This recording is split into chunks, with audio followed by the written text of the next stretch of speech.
ओम नमो नारायण। ओम नमो नारायण। जय श्री कृष्ण। बुद्धिमान मनुष्य जीवित अवस्था में पुण्य पाप का त्याग कर देता है। सभी मनुष्य कहते हैं कि मृत्यु के पश्चात पुण्य पाप का त्याग होता है, लेकिन भगवान श्री हरि क्या कहते हैं, इसे ध्यान से श्रवण करें। भगवान कहते हैं, बुद्धिमान मनुष्य शांति में, समता में युक्त मनुष्य यह जीवित अवस्था में ही पुण्य और पाप दोनों का त्याग कर देता है। अतः तू योग समता में, योग शांति में लग जा, क्योंकि कर्मों में योग ही कुशलता है।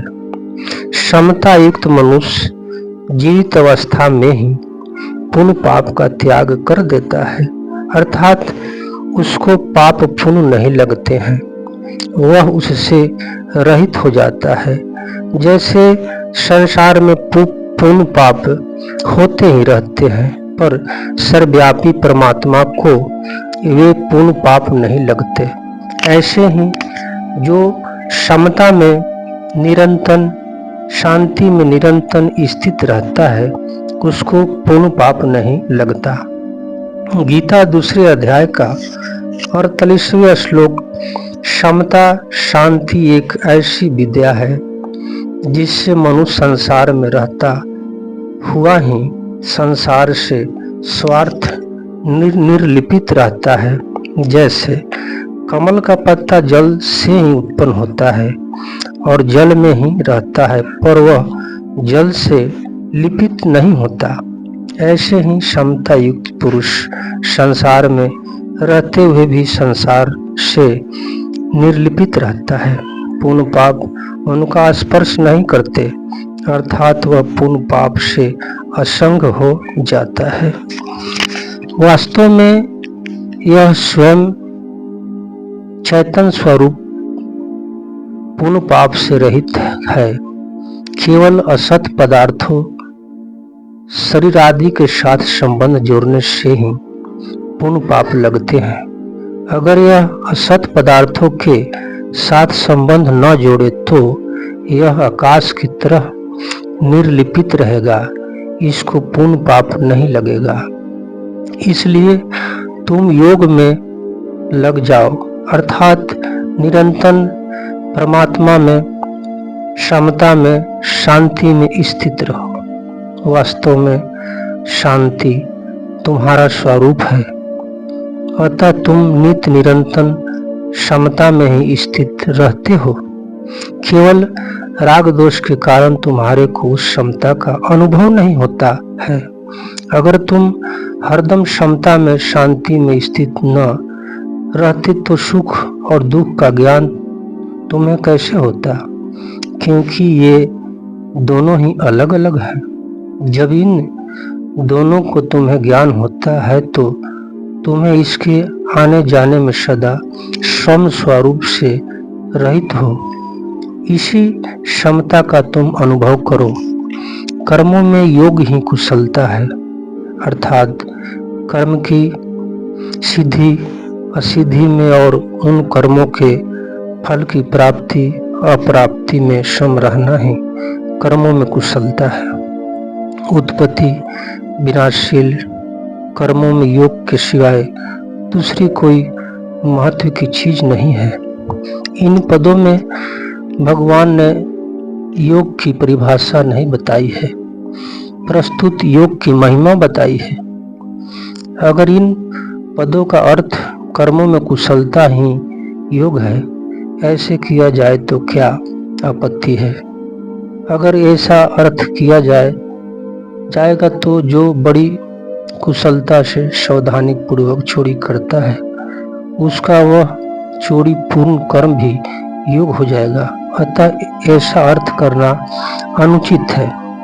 कोई कह सकता है कि हम तो विहित कर्मों के ही कुशल पूर्वक कहने का नाम योग मानते हैं, परंतु ऐसे मानने से मनुष्य कुशलता पूर्वक संगोपाक किए गए कर्मों के फल में बंधा जाएगा।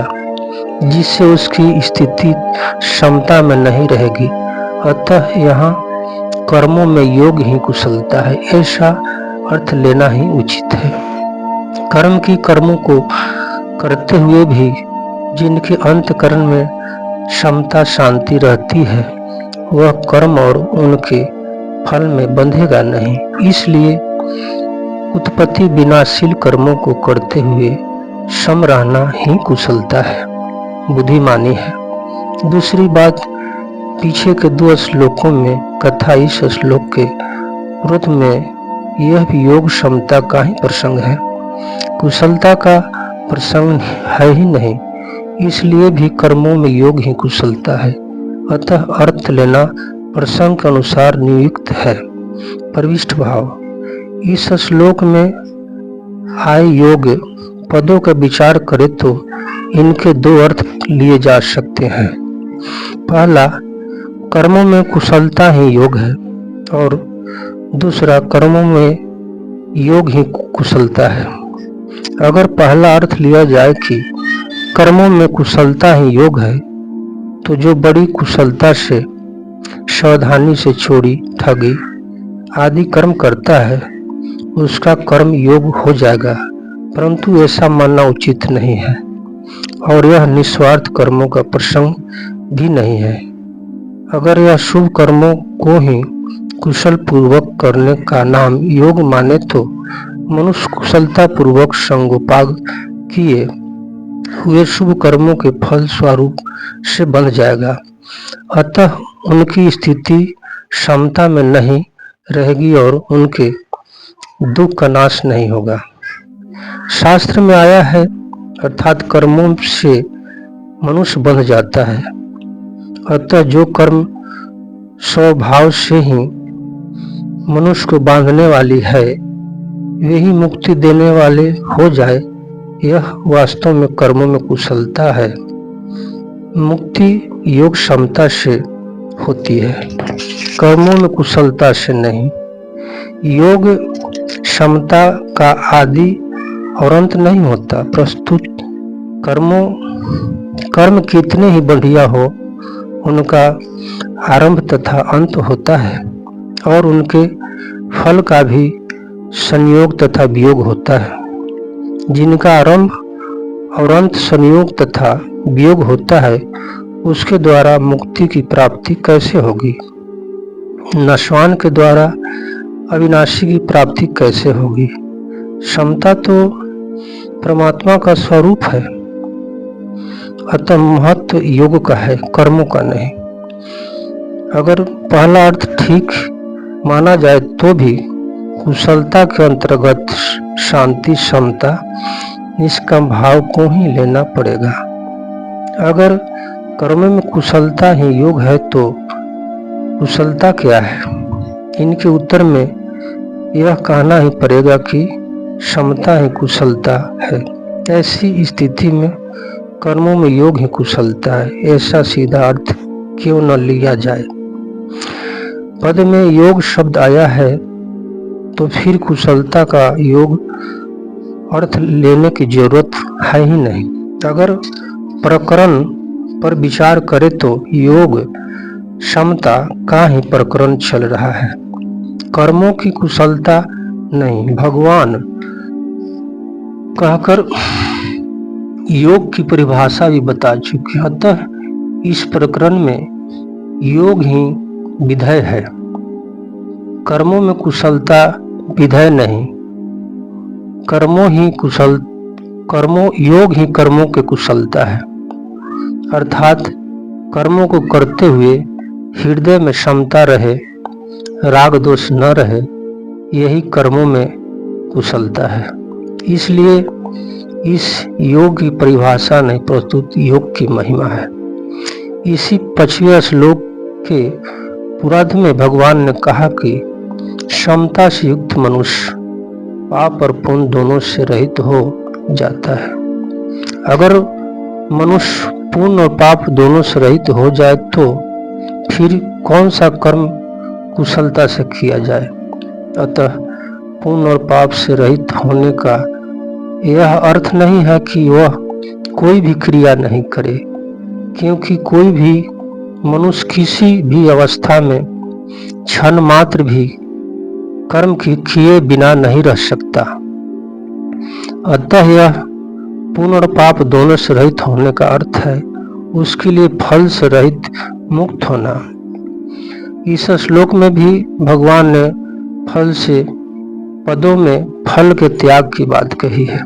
गीता में कुशल शब्द का प्रयोग वहाँ अकुशल कर्म के अंतर्गत सकाम भाव से किए जाने वाले और शास्त्र निहित कर्म आए हैं तथा कुशल कर्म के अंतर्गत निष्काम भाव से किए जाने वाले शास्त्र विहित कर्म आया है। अकुशल और कुशल कर्मों का तो आदि अंत होता है पर योग का आदि अंत नहीं होता। बांधने वाली राग दोष है। कुशल अकुशल कर्म नहीं अर्थात राग पूर्वक किए गए कर्मों कितने ही श्रेष्ठ क्यों न हो वे बांधने वाली है, क्योंकि उन कर्मों से ब्रह्म लोक की प्राप्ति भी हो जाए तो भी वहां से लौटकर पीछे आना पड़ता है। इसलिए जो मनुष्य अकुशल कर्म का त्याग दोषपूर्वक नहीं करता और कुशल कर्म का आचरण रागपूर्वक नहीं करता वही वास्तव में त्यागी, बुद्धिमान, संदेह रहित और अपने स्वरूप में स्थित है।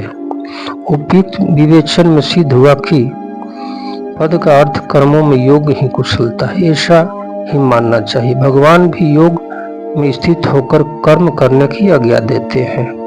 तात्पर्य है कि कर्मों का महत्व नहीं प्रस्तुत योग क्षमता का ही महत्व है। अतः कर्मों में योग ही कुशलता है। तपस्वी महेश कुमार इस गीता उपदेश सुनने वाले माता पिता भाई बहन को श्रद्धा और स्नेह के साथ प्रणाम करता है।